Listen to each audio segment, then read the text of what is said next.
E a gente está de volta com a Ana Paula, ela que é chefe do setor de educação especial da Secretaria de Educação de Maracanaú. Ana Paula, bom dia. Obrigada pela sua participação aqui no nosso programa hoje. Bom dia, eu que agradeço pelo convite. Ana Paula, eu queria começar essa conversa com você e que você explicasse para a gente qual é o trabalho de vocês dentro do município de Maracanaú. Você como chefe do setor de educação especial. Já existia esse setor de educação especial? O que vocês desenvolvem no dia a dia? Bom, em 2005 ele foi criado, o setor, pela necessidade que começou a inclusão nas escolas regulares.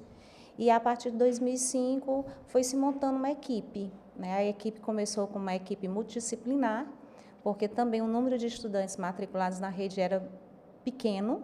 E aí depois a gente foi formando outros grupos. Eu estou desde 2007 no setor. E aí a partir de então a gente começou a reorganizar. A princípio a gente só tinha a inclusão no ensino regular dos estudantes com surdez. Depois é que foram feitos alguns remanejamentos de alguns estudantes que estavam na época no CAD para as escolas regulares. E aí a partir de 2008, com a Política Nacional de Educação Especial na perspectiva da educação inclusiva, foi que em 2010, que aí a gente colocou em prática essa política, que ela vem para normatizar, colocar todos os estudantes dentro do contexto do ensino regular, nas escolas regulares. É como se, de uma forma leiga, é como se todos nós fôssemos... Claro que todos nós somos iguais, né? Mas é para não separar, não fazer essa separação de estudantes e deixar todo mundo em um mesmo ambiente, claro, cada um com a sua peculiaridade? Sim, porque existiam as instituições especializadas que a gente tinha num contexto de segregação. Exatamente. Onde eram todas as crianças com deficiências, várias deficiências, mas todas num prédio só. E aí, a partir dessa política, foi implementada realmente uma educação especial voltada para a educação inclusiva, onde todos os estudantes com deficiência teriam a oportunidade e o direito de estar junto com as outras crianças sem deficiência. Eu acredito que isso é um ganho para todo mundo, né, Ana Paula? Porque o aluno que não tem um tipo de deficiência, ele consegue enxergar e perceber que ajudar um aluno que tem uma certa deficiência e vice-versa, aquele aluno que tem uma deficiência enxerga o outro lado do mundo, da realidade, né? Com certeza, assim, eu sempre coloco que a nossa geração, eu digo a minha, antes da inclusão, a gente tinha muitos mais preconceitos do que hoje. A criança, ela não tem preconceito, ela não sabe identificar que é diferente, ela percebe, é um ser puro, né? Ela percebe, mas isso não é. É tanto que hoje, as nossas escolas todas têm alunos com deficiência e eles ajudam, eles interagem, eles fazem chamar, eles cuidam. Então, assim, existe essa forma de que modificou. Antigamente, você viu uma criança com deficiência na rua, as pessoas começavam a ficar com medo, não sabiam como reagir.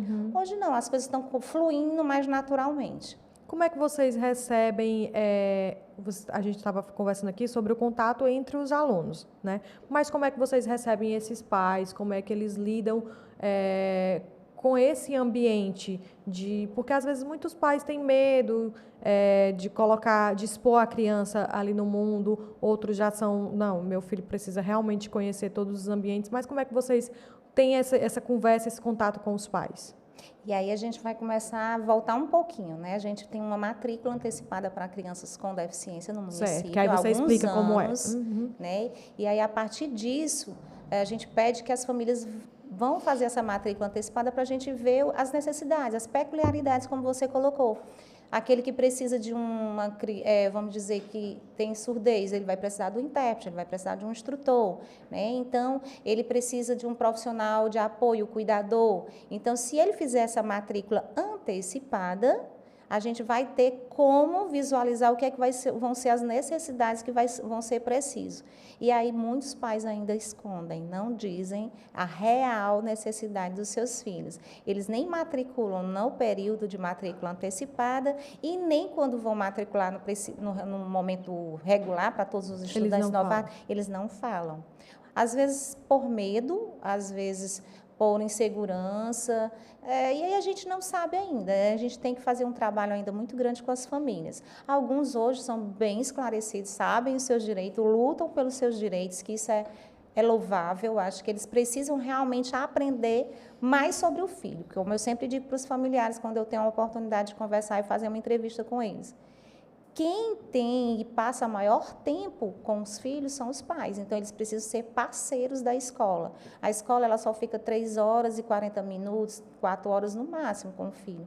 Então, eles é quem tem que estar dentro da escola, os pais, para orientar, para dizer como é que são os seus filhos, o que é que eles precisam, porque na escola é um ambiente educacional, é de aprendizagem. A gente está dando acesso à permanência e eles precisam aprender.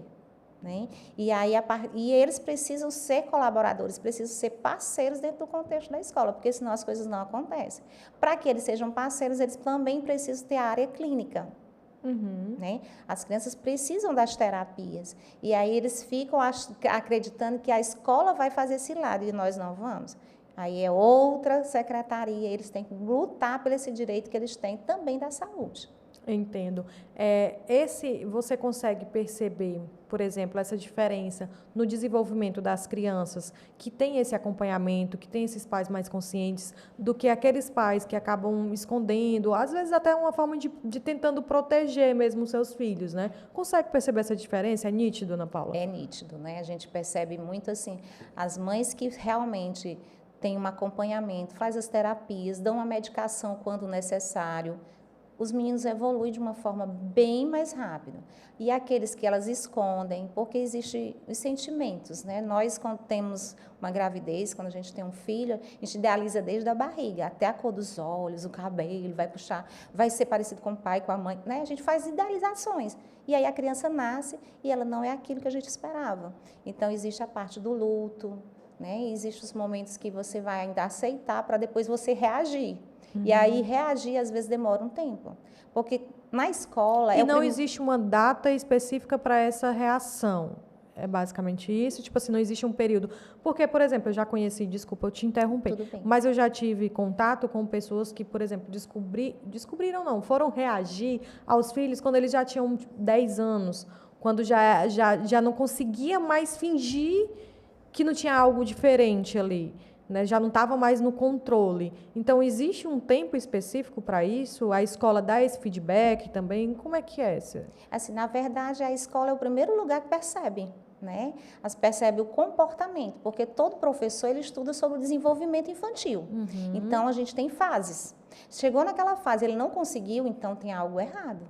Então, vamos investigar o que é esse algo errado, né? Então, a gente costuma dizer, olha, mãe, nós estamos aqui, porque também a gente faz esse trabalho de ir nas escolas. A nossa equipe técnica, inclusive a gente está todos os dias praticamente nas escolas, e aí a gente vai para avaliar, conversa com a família, avalia a criança, e aí depois a gente conversa com o professor, conversa com o coordenador pedagógico, e aí dá o feedback para a família do que a gente percebeu, das necessidades. E aí o nosso primeiro encaminhamento é com o pediatra, que a gente tem uma parceria com a Secretaria de Saúde, onde a gente encaminha para o pediatra. O pediatra é que vai dizer se é caso de fono, de psicólogo, de terapeuta ocupacional, ou neuropediatra, ou CAPS, que é psiquiatra. Então, aí os encaminhamentos vão fluir a partir disso. Mas a gente diz, olha, é importante que a criança, desde bem pequena, se perceber algo, já se busque a parte clínica. Por quê? Porque até 7 anos, neurologicamente, a gente acontece a poda neural, que é quando o seu cérebro, quando a gente nasce, é milhões de neurônios. Então, a gente absorve com muita facilidade. É tanto que a criança aprende línguas pequenininha, por quê? Porque é mais fácil, porque tem milhões de neurônios dentro do cérebro, e então eles estão propensos a aprender mais rápido. Então, se até 7 anos a gente conseguir fazer uma evolução de terapia, ele vai caminhar muito melhor. Depois dos 7 anos, as coisas vão ser bem mais lentas. Entendi. E aí, esse papel da educação, esse papel de vocês, basicamente, é de estar na escola, de entender esse processo, até para fazer essa busca ativa. É basicamente isso, para fazer essa busca ativa, por quê? Se os pais escondem, se alguns ou vários pais, eles escondem, vocês só vão saber na busca ativa, dentro da escola, né? Essa parceria entre os setores, né? Exatamente. Aí, assim, hoje nós temos 50 salas de recursos multifuncionais onde tem professores que são especialistas. E aí eles, dentro do contexto da escola onde eles estão, eles fazem esse trabalho junto com todos os professores, eles pedem para que eles observem as crianças e depois digam a queixa de como é que está esse comportamento, se precisa ser feito um trabalho com a família. Aí elas fazem esse trabalho. Nós, do setor, nós só vamos nas escolas que não tem a sala de recursos multifuncional. Ah, entendi. Então, toda escola, quase todas as escolas, existe essa sala. Exatamente. E essa sala é basicamente o ponto de apoio. É um suporte para a escola. Esse profissional, ele faz esse trabalho que nós fazemos como equipe quando vamos, e eles fazem no dia a dia. Um trabalho com a gestão, com o professor de sala de aula, com a merendeira, quando a criança tem seletividade alimentar, né? Com o porteiro para saber como ele chegar na sala, como é que identifica. Então, esse trabalho é muito importante. Tanto desse profissional, da sala de recursos, que a gente chama o professor do AE, que é o atendimento educacional especializado, como também dos profissionais de apoio, que é o intérprete, o instrutor e o cuidador que a gente tem nas nossas escolas. Ana Paula, eu queria te fazer uma pergunta assim, bem leiga e bem pessoal mesmo. Existe uma... Acho que hoje a gente fala em educação especial, mas são várias deficiências, né? Seja ela auditiva, seja ela de visão, enfim, são várias deficiências. Vocês conseguem ter esse retorno de todas elas? Por exemplo, o TDAH, às vezes bem pouquinho a pessoa tem, né? Um estudante tem, mas vocês conseguem também ter essa percepção, esse trabalho ajuda nesse sentido? Tem esse feedback para a família? Como é que é essas várias deficiências? Explica esse universo para a gente. Pronto. Hoje, a gente, quando fala em deficiência, a gente tem a visual, a auditiva, né? A física, a intelectual, o TEA, que é o transtorno do espectro do autismo, e temos a múltipla, que é duas deficiências associadas, né? O TDAH, ele não é uma criança com deficiência. A gente não trabalha o TDAH como uma criança com deficiência. Porém, ele precisa de suportes. Hoje, a gente não tem esse suporte para o TDAH. O que as professoras das salas de recursos fazem? Como ele não é público-alvo, elas observam e fazem os caminhamentos clínicos. Porque o TDAH, ele precisa das terapias, seja fono, TO, né, que geralmente são essas duas, e precisa de um psicopedagogo, que esse psicopedagogo nós não temos nas nossas escolas. Então, aí a gente passa para a família ver essa parte da área clínica, que não é responsabilidade da escola. Então, assim, a gente tem esse público bem definido, né, para atendimento. Então, assim, o feedback é nessa perspectiva.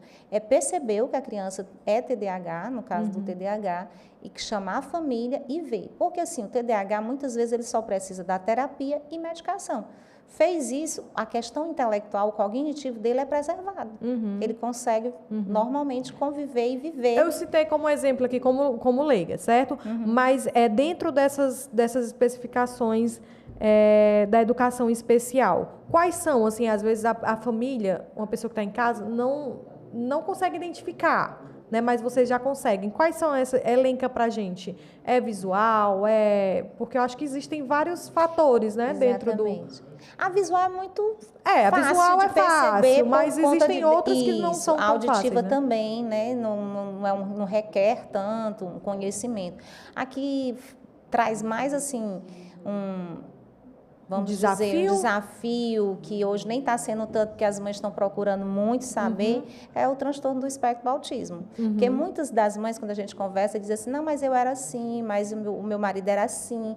Tem aquela negação de aceitar que o filho tem um comportamento que é diferente, que ele não está dentro de uma cronologia para a idade daquele comportamento, né? Então, a gente tem um pouquinho mais de dificuldade no transtorno do espectro do autismo. Se bem que hoje a gente tem todas as nossas escolas, a cada dia tem vindo mais, e as mães devido está sendo muito, muito divulgado, né, a questão do autismo. Elas estão procurando conhecer mais e estão identificando elas mesmas, assim, nessa perspectiva de dizer assim, não, eu acho que tem alguma coisa realmente diferente, eu preciso de ajuda. Né? Então, assim, tem fluído. Hoje, a gente não tinha estudantes nossos, nem crianças, na educação infantil, nem na creche. A gente já tem em creche crianças com autismo, já com o laudo. Bacana. O que você acha que foi o fator predominante para que isso acontecesse?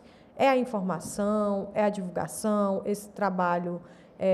Claro que sempre ajuda, né? Informação nunca é demais. Mas o que foi predominante para que isso acontecesse? Tipo, tirar a realidade de que vocês não tinham as crianças com espectro autista no maternal, por exemplo, e hoje já tem. O que tu acha que veio de mudanças? Eu acredito que seja mais a questão da informação, né? Então, assim, o transtorno do espectro do autismo, ele é muito um fator hereditário. Existem outros estudos científicos que verem outros fatores, mas a hereditariedade é muito forte.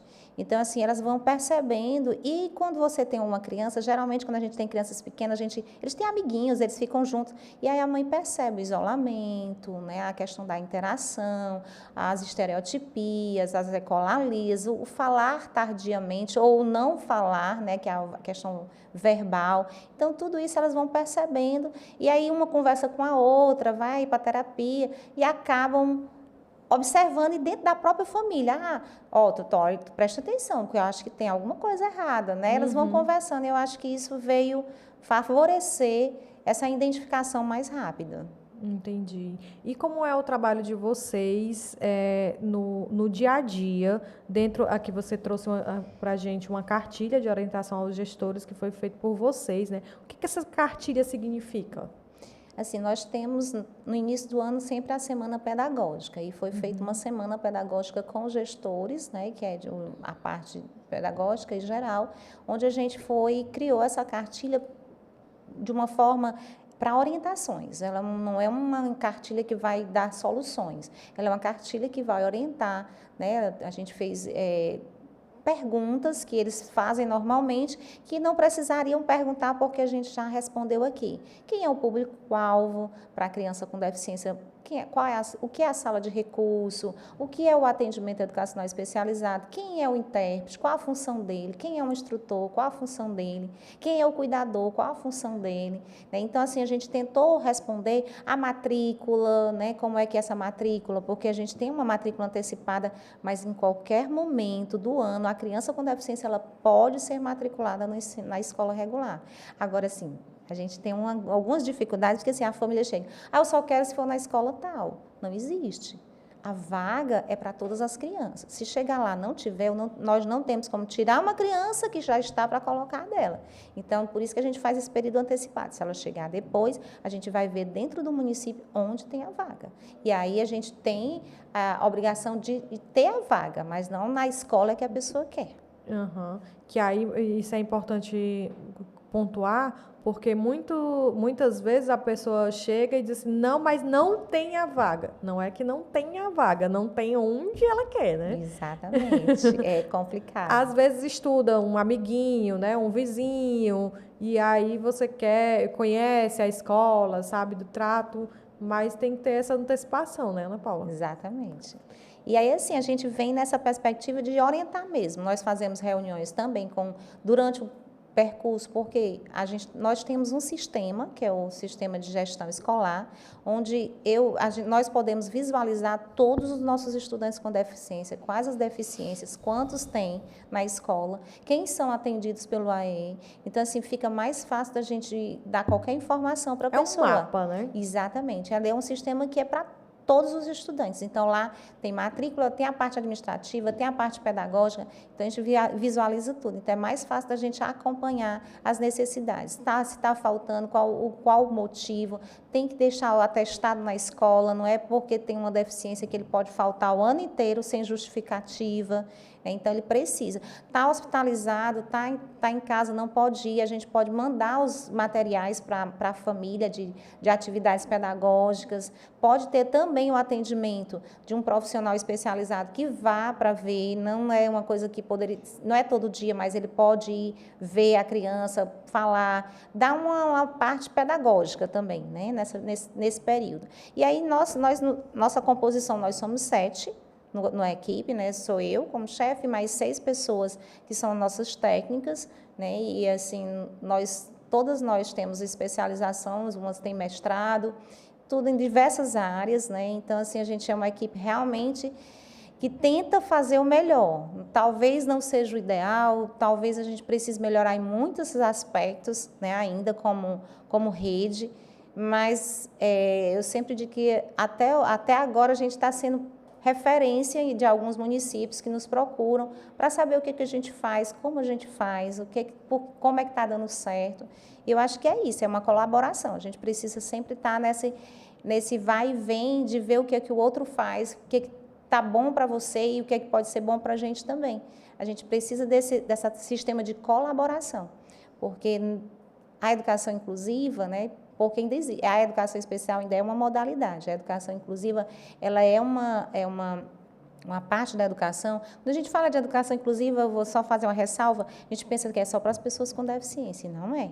São para todas as pessoas. Aquele que está excluído. É uma educação inclusiva? É o gordo, que muitas vezes sofre bullying, a questão de gênero, é a questão de raça, né? Então, assim, é tudo. Quando a gente fala de educação especial, não, é só a pessoa com deficiência, né? Então, assim, existe uma diferença e às vezes as pessoas pensam que a educação inclusiva é só a pessoa com deficiência. Não, são todos aqueles que não estão inclusos dentro da sociedade. Muito bacana. E como é que vocês trabalham essa questão da inclusão, né? Eu me sinto excluído, vocês enxergam um estudante que se sente ali excluído, que ele está mais tímido, mais retraído. Como é que é feito esse trabalho com ele?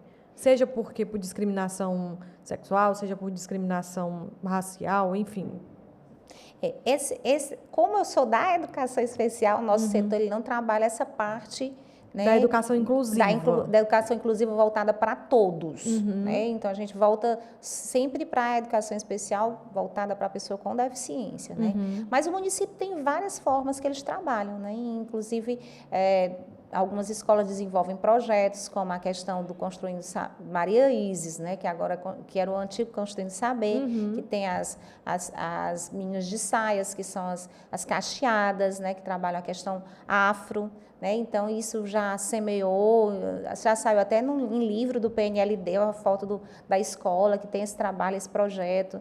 Então, assim, tem vários projetos que dentro da própria escola se trabalha essa questão das outras esferas, que não seja só da pessoa com deficiência. Que aí vocês trabalham essa parte da educação especial mesmo, né? E você falou que vocês são em 7, né? Como é que explica pra gente como é que é a dinâmica direitinho dessas 7 pessoas, do que vocês fazem, de como é que vocês fortalecem esse ensino, essa educação especial nas escolas.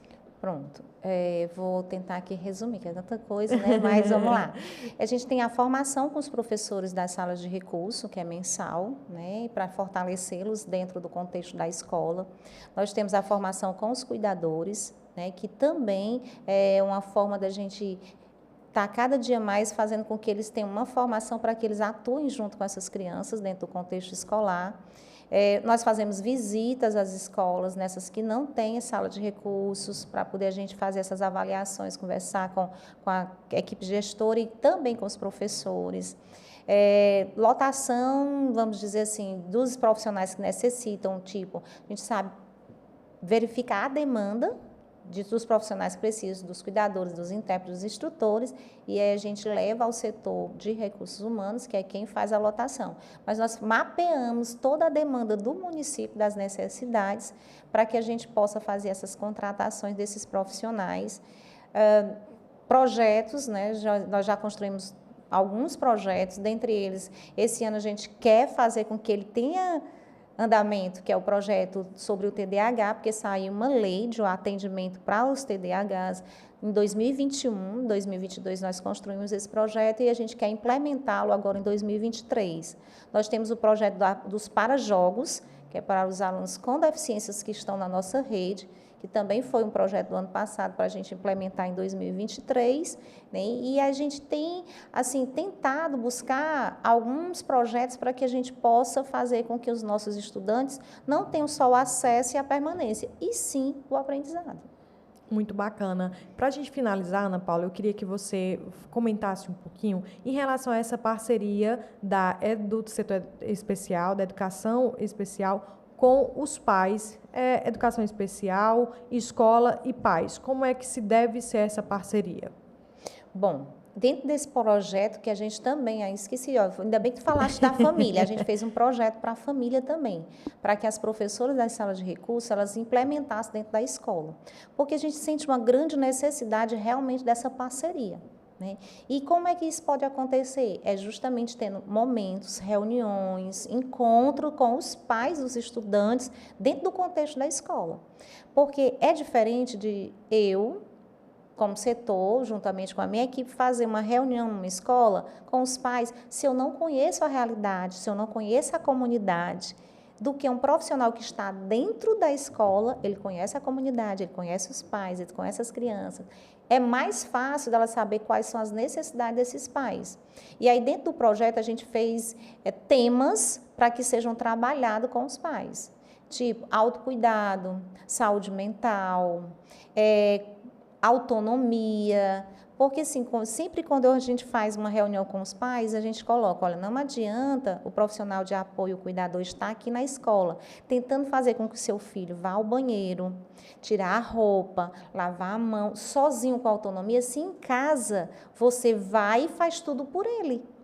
Então, não vai fluir, não vai ter um andamento sobre isso, porque em casa são 20 horas, na escola é 4. Então, praticamente o que a cuidadora faz vai ser desfeito em casa. Então, são esses pontos que a gente precisa conversar com os pais para eles serem parceiros. Ajudar. Vamos desfraldar? Vamos. Então, em casa, tu tira a fralda.